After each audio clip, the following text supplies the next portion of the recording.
اور اہل ایمان کا، اہل اللہ کا ایک مزاج ہوتا ہے. عزیزان گرامی، اس مزاج کو سمجھنے کی کوشش کریں. شیخ سعدی رحمۃ اللہ علیہ کہتے ہیں کہ ہم ایک قافلے کے ساتھ سفر کر رہے تھے. وہ سفر تھکان ہو گئی، سب لوگ سو گئے. کہتے میرے والد نے تہجد کے وقت مجھے جگایا اور کان میں کہا کہ دیکھو کسی کو پتہ نہ چلے، یہ چوری چوری کرنے کا کام ہے، اٹھو خاموشی سے وضو کر کے آؤ اور نوافل پڑھ لو. کہتے میں نوافل پڑھی والد کے ساتھ، اور اللہ کی رحمت کا بہت ورود ہوا اور نوافل میں تہجد میں بہت مزہ آیا. تو میں نے کہا ابو، یہ تہجد جو ہے یہ اللہ کی عبادت، اللہ کا کتنا بڑا کرم ہے. اور دیکھیں یہ لوگ جو سوئے ہوئے ہیں بالکل مردوں کی طرح سے، کتنے محروم ہیں یہ، جنہیں تہجد پڑھنے کی توفیق نہیں ہوئی. شیخ صاحب کہتے ہیں کہ میرے والد نے کہا کہ بیٹے، اے کاش میں تجھے تہجد کے لیے نہ جگاتا، اور آئندہ میں تمہیں نہیں جگاؤں گا. تمہارا تہجد نہ پڑھنا اس بات سے افضل تھا کہ تو نے امت محمدیہ کے اتنے لوگوں کو جو زندہ ہیں مردہ کہہ دیا، اور ان سب کی تو نے غیبت کر دی، ان سب کی تو نے تحقیر کر دی، اور تیرے اندر اتنا کبر اور غرور پیدا ہو گیا چند منٹ کی عبادت سے. اے کاش تو یہ عبادت نہ کرتا اور تو بھی ان کی طرح سویا رہتا، یہ تیرے لیے زیادہ افضل تھا. اس لیے کہ درویش کا یہ کام ہی نہیں ہے تو اپنے آپ سے فارغ ہو کے دوسروں کی عزت کے پیچھے پڑ جائے. قربان سے کہاں فارغ ہوتا ہے درویش، اس کو تو اپنی ہی لگی رہتی. مولانا روم جلال الدین رومی رحمۃ اللہ علیہ، وہ علامہ اقبال کے روحانی استاد ہیں اور مرشد ہیں، اور علامہ نے ان سے بہت سیکھا ہے. علامہ نے کیا، دنیا نے ان سے بہت سیکھا ہے. اب دیکھیے ایک ان کا واقعہ میں سناتا ہوں. بازار میں سے گزر رہے تھے تو ایک شخص کو لوگ پتھر مار رہے تھے، گالیاں دے رہے تھے، دھکے دے رہے تھے. پوچھا کیا بات ہے؟ اس نے کہا جی اس نے شراب پی رکھی ہے. پوچھتے ہیں کس نے؟ کہتے ہیں وہ جسے وہ دھکے دے رہے ہیں. عجیب بات ہے، شراب اس نے پی ہوئی ہے، بہتے ہوئے تم سب لوگ. شراب پی کے اس کو جو کرنا چاہیے تھا وہ تو تم کر رہے ہو. عزیزان گرامی، اہل اللہ کا یہ کام نہیں ہوتا ہے کہ دوسرے کی عزت ناپتے پھریں، یہ کام نہیں ہوتا. کوئی تفرقہ کی بنیاد میں آپ کو کبر بھی نظر آئے، ایک شیطنت نظر آئے، اور باللہیت کی بالکل عدم موجودگی نظر آئے گی. وہ سامنے آ کے لتاڑتے چلے جا رہے ہیں، بلڈوز کرتے چلے. عزیزان گرامی، دین میں اس کی بالکل کوئی گنجائش نہیں. حضرت اب دیکھیے نا کیا مزاج، جب میں مزاج کی بات بتا رہا ہوں، حضور اکرم صلی اللہ علیہ وآلہ وسلم ہر وقت مسکراتے رہتے تھے. آپ کے مزاج میں ایک جلال تھا جس کی خبر بہت کم لوگوں کو تھی، اور اس جلال کو آپ نے اپنی مسکراہٹوں میں چھپا رکھا تھا. اگر کوئی شخص حضور کو اطلاع کیے بغیر اچانک سامنے آ جاتا تو اسے برداشت نہیں ہوتا تھا. اس بات کی خبر بہت کم لوگوں کو ہے.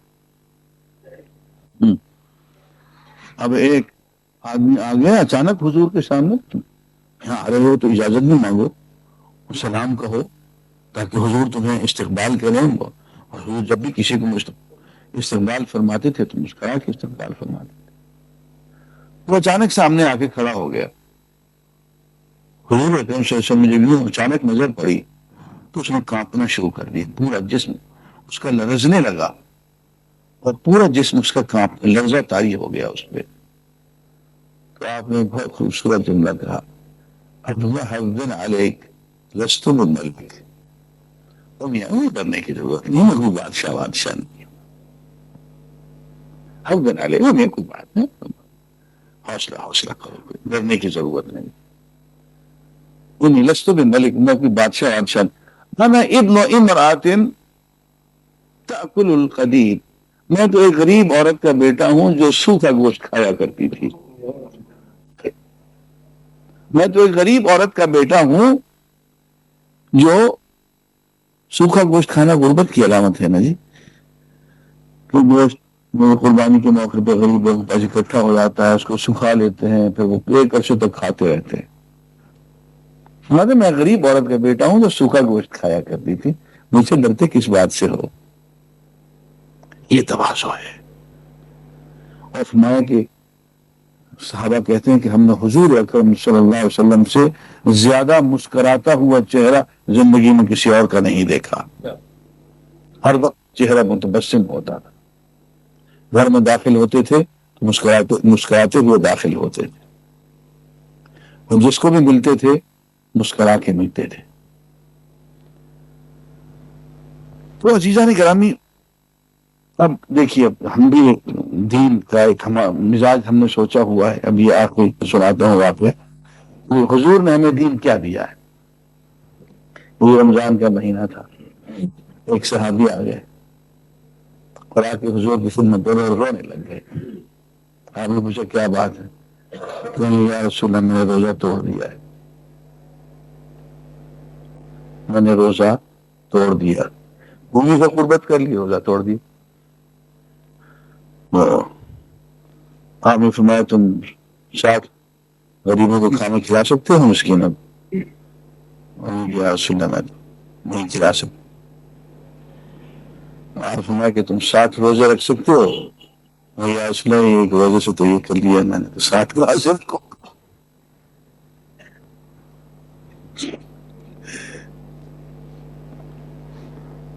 تو آپ نے فرمایا تمہارے پاس کسی کو کچھ دینے کے لیے ہے، عام خیرات کرنے کے لیے؟ یا رسول اللہ، میرے پاس کچھ نہیں. اچھا تو آرام سے بیٹھ جاؤ. اتنے میں کھجوروں کے کچھ ٹوکرے آئے. آپ نے فرمایا یہ دیکھو، یہ کھجور ساری اٹھا لو اور جا کے غریبوں میں بانٹ دو. وہ کہتا جی کن غریبوں میں؟ جو مجھ سے زیادہ غریب ہوں، جو مجھ سے کم غریب ہوں. جو مجھ سے زیادہ غریب ہوں نہیں میں بانٹوں گا نا، مجھے اپنے سے زیادہ غریب تو کوئی نظر نہیں آتا. میں جاؤ پھر اپنے بچوں کو کھلاؤ، جاؤ یہ کھجور اپنے بیوی بچوں کو کھلاؤ اور خود بھی کھا لو. یہ روزے کا کفارہ ہو رہا ہے.